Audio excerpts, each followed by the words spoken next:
12 के बाद सरकार से जो बातचीत हुई, सरकार ने वादा भी किया कि 3 महीने के बाद हम सारी आपकी समस्याओं का समाधान करेंगे, आरक्षण भी आपकी व्यवस्था करेंगे, पट्टे की भी व्यवस्था करेंगे। सब कुछ हमने समझ लिया है। अभी हमारे निम्बा जी ने बिल्कुल सटीक बात बताई। मिनिस्टर के ये शब्द थे कि भाई ये काम मैं कर जाता हूँ तो मुझे पुण्य मिलेगा। ये बिल्कुल निम्बाराम जी वहां से एक बार उन्होंने पूरा कलेक्ट किया, सब लोग साक्षी हैं। पूरी मीटिंग के दौरान हमारे निम्बाराम जी, कृष्णा जी और हमारी पूरी टीम की कपूर जी। लेकिन दुख की बात यह है कि सरकार अपनी जबान नहीं रखती। एक तरफ आप बड़ी बड़ी बात बोल रहे हो, हाँ आपका दुख हम जानते हैं, आपका साथ देंगे, आपकी समस्या का समाधान करेंगे, आपको आंदोलन करने की जरूरत नहीं पड़ेगी। और दूसरी तरफ वादा खिलाफ, दूसरी तरफ डराने का काम। आप सब ने वीडियो देखा है, हमारे 78 लोगों पे जो केस थे, पारस भाई का भी नाम है, रतन जी का, पहला नाम मेरा है और बाकी सब लोगों का है, बहुत सारे लोग हैं। इवन 17 साल की बच्ची का भी नाम है। पुलिस को और सरकार को कोई शर्म नहीं है। 17 साल की आपने वसुंधरा जो आपने भाषण सुना होगा, उसका नाबालिग बेटी का नाम भी उस FIR में है। इसलिए सरकार को कोई दर्द नहीं है। लोगों को 4 बजे जाके 4-4 गाड़ियां घर से वैसे उठाती जैसे कि कोई अपराधी। 6 लोगों को गिरफ्तार किया, 4 रायका थे, कालबेलिया था, गाड़ियां लुहार था। 6 लोगों को 18 दिन रखा। लेकिन जैसे पारस भाई ने बोला, हमने उस आंदोलन में खत्म किया जब हमने सबको एक वायदा किया था। हम तो अपने वायदे को भूलते नहीं है, सरकार भूल गई। यही वायदा किया था कि हमारे आंदोलन में जो भी भाई जेल जाएगा, जो भी भाई केस होगा, उसका सारा खर्चा राष्ट्रीय पशुपालक संघ देगा। राष्ट्रीय पशुपालक संघ उसकी जमानत हम लोग करवा के लेके आएंगे, उसके परिवार का भी ध्यान रखेंगे। ये वादा हमने निभाया। 18 दिन पुलिस भी पहुंच गई सेशन कोर्ट में, जबकि जमानत मिलना बहुत छोटा काम है। SP पहुंच गया कि इनको जमानत नहीं मिलनी चाहिए। पॉलिटिशियन का फोन आ रहा था कि इनको जमानत नहीं मिलनी चाहिए। हम लोग हाई कोर्ट गए और 18 दिन के बाद अपने भाइयों को छुड़ा करके लाए। इसलिए सरकार को बार बार हम बता रहे हैं, मैं बोले ये अपराधी नहीं है, ये हीरो है। उनका हीरो की तरह, एक नायक की तरह हमने सब जगह स्वागत किया। गांव गांव बैंड बाजे से लेके गए कि हमारे पहले इस आंदोलन में यही भगत सिंह, चंद्रशेखर हैं जो हमारे समाज के लिए जेल गए। अभी हमारे अलवर में हमने एक बहुत बड़ा DNT का महासंगम किया। हमारे कालू जी यहाँ पे हैं और हमारे योगी समाज के नेता भी यहाँ पे हैं। बहुत बड़ा, करीब 50,000 आदमी वहां पे आने वाले थे। 50,000। लेकिन पुलिस की गाड़ी से बुग्गे पे बैठे हुए जो बेचारे आंदोलन में आ रहे थे, पुलिस की गाड़ी ने टक्कर मारी। लक्ष्मण नाथ जी बेचारे गिरे और उनकी वहीं पे मौत हो गई। मैं इनकी जाति की बात कर रहा हूं। पुलिस ने बोला हमारी गाड़ी से एक्सीडेंट नहीं हुआ, जबकि सब कुछ कैमरे में आ रहा है। उल्टे 6 लोगों पे उन्होंने मुकदमा किया, योगी समाज के हमारे युवा लोगों पे, और उनको अभी नोटिस दे रहे हैं।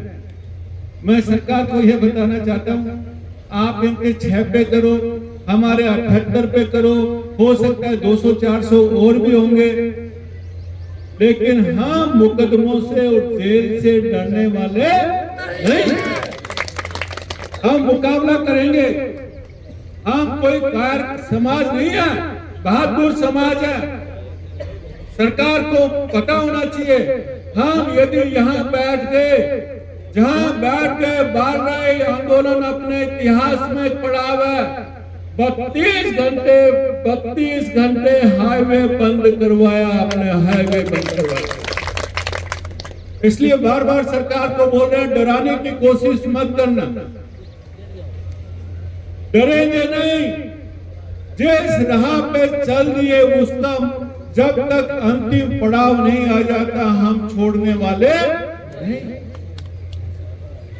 इसलिए इसका नाम जेल भरो आंदोलन रखा कि आप 6 आदमियों को 78 आदमियों को क्यों लेके जाए, तो सारा ही समाज आता है भरो कितनी जेल बननी है।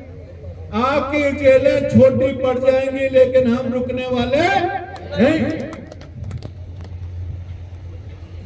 दोस्तों, आज जिस पड़ाव पे हैं, आज ये 10वां आंदोलन है हमारा,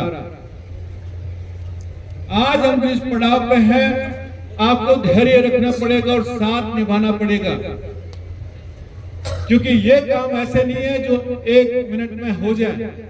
कर्नल वैसला ने 2 साल लड़ाई की थी और सब कुछ झेला था, विरोध भी उनका खूब हुआ, खूब उनकी गालियां भी बकी लोगों ने, जब तक उनको आरक्षण नहीं मिला तब तक विरोध किया, लेकिन वो हटे नहीं और आखिर में उनको 5% आरक्षण मिला। इसलिए जीत उसकी होगी जो हमेशा डटा रहेगा मैदान में, और हमारी सब बीएनटी समाज मैदान में डटने वाले हैं, डटेंगे रहेंगे। इसलिए आज का आंदोलन भी उसी सीरीज का भाग है। आप हर किसी न किसी मामले में आप पुलिस में जाते हैं, कोर्ट में जाते हैं, आपको अपना आदमी मिलता है क्या? कोई गाड़िया द्वार का अफसर बैठा हो, कोई बड़जारा का बैठा हो, कोई बावरी समाज का बैठा हो, नहीं?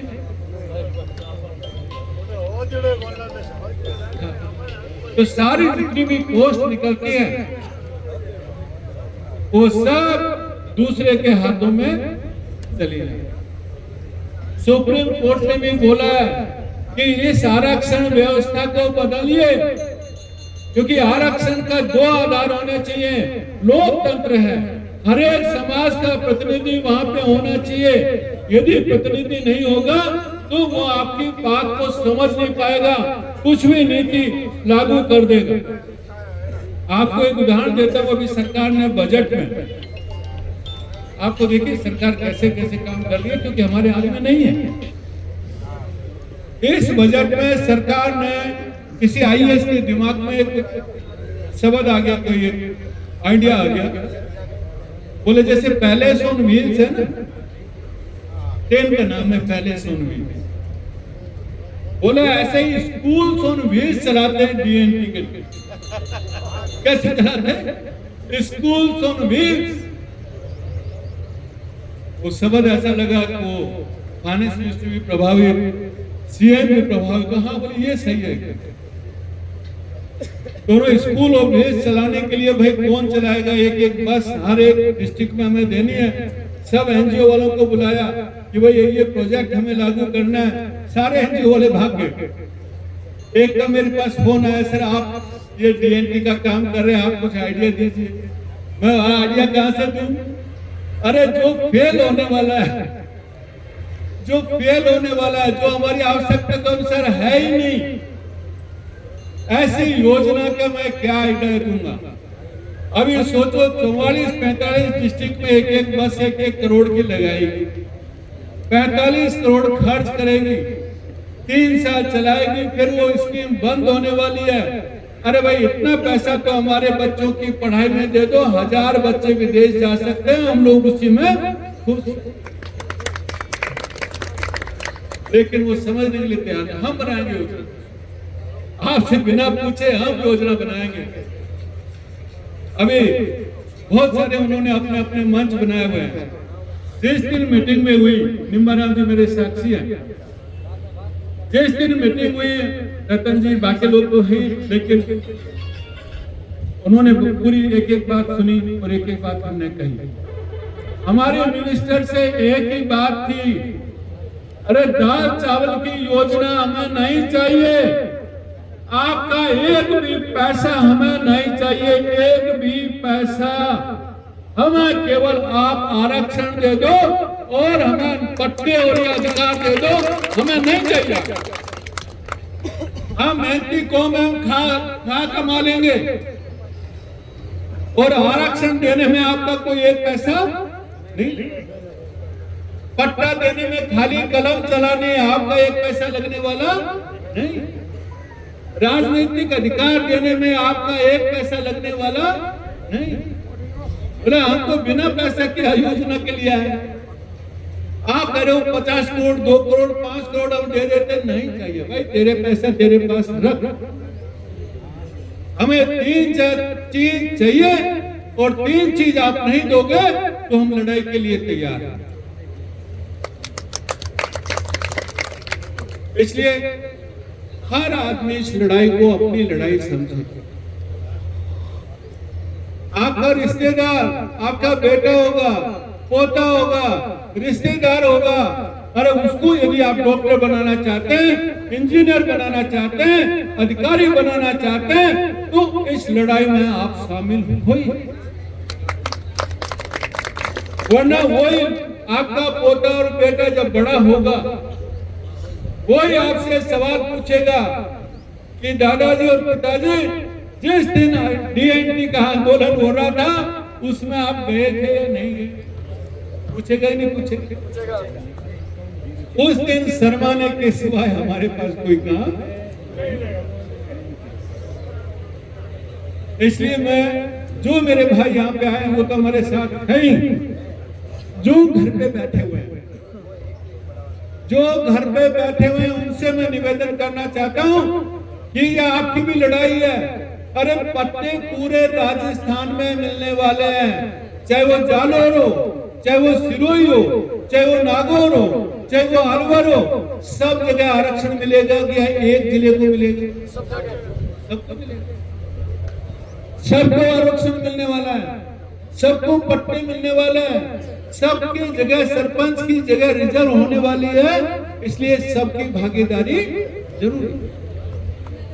रतन जी ने बोल ही दिया, बाकी समाजों के लिए भी ज्यादा से ज्यादा संख्या में आए।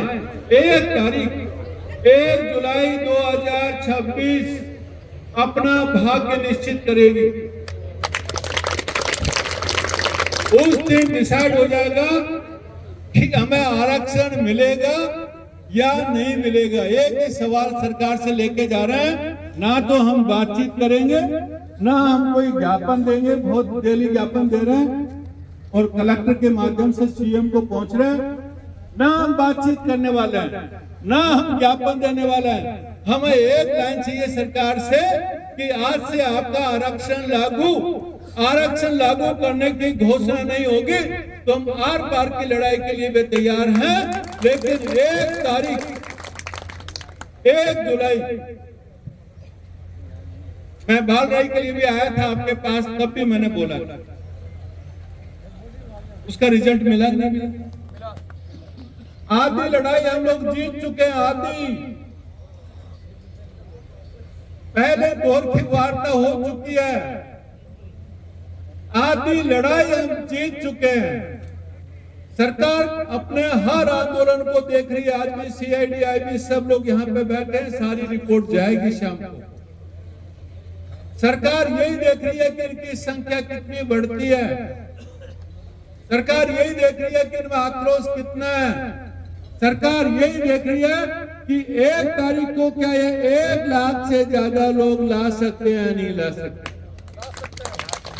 यदि 1 लाख से ज्यादा लोग जयपुर आ गए, कंडीशन यही है 1 लाख लोग, 1 लाख लोग जयपुर आ गए, मैं बोल रहा हूं आरक्षण देने के लिए सरकार आगे से आएगी, आगे से आएगी। इसलिए मेरे साथियों 1 तारीख की तैयारी करें, हर घर से, हर समाज से। मैं हमारे सरपंच साहब से भी, दीपाराम जी हमारे गाड़िया लोहार के भी प्रतिनिधि आए हुए हैं, सबसे बोलना चाहता हूं ये लड़ाई सबकी है। नायक साहब ने बोल ही दिया अभी, ये लड़ाई सबकी है। अपने समाज में जहां गांव-गांव में पीले चावल बांटिए कि भाई 1 तारीख को हमें जाना है, गांव-गांव में पीले चावल जाने चाहिए। कोई भी घर ऐसा नहीं रहना चाहिए जहां पे हमारा पर्चा ना हो। इसलिए 1 तारीख 1 जुलाई ये लड़ाई हम लोग ज्यादा नहीं लेके जाना चाहते कि 2 साल करेंगे, 4 साल करेंगे, 2 महीने में खत्म करना चाहते हैं। इसलिए 1 जुलाई को 1 लाख से ज्यादा लोग जयपुर पहुंचने, जयपुर पहुंचेंगे 1 लाख से ज्यादा, 1 लाख से ज्यादा जयपुर पहुंचेंगे। हर गांव में पीला चावल जाएगा, हर गांव में हमारा पर्चा जाएगा, सारा डीएनटी समाज आएगा तो अपनी जीत होगी। बहुत बहुत धन्यवाद। Thank you.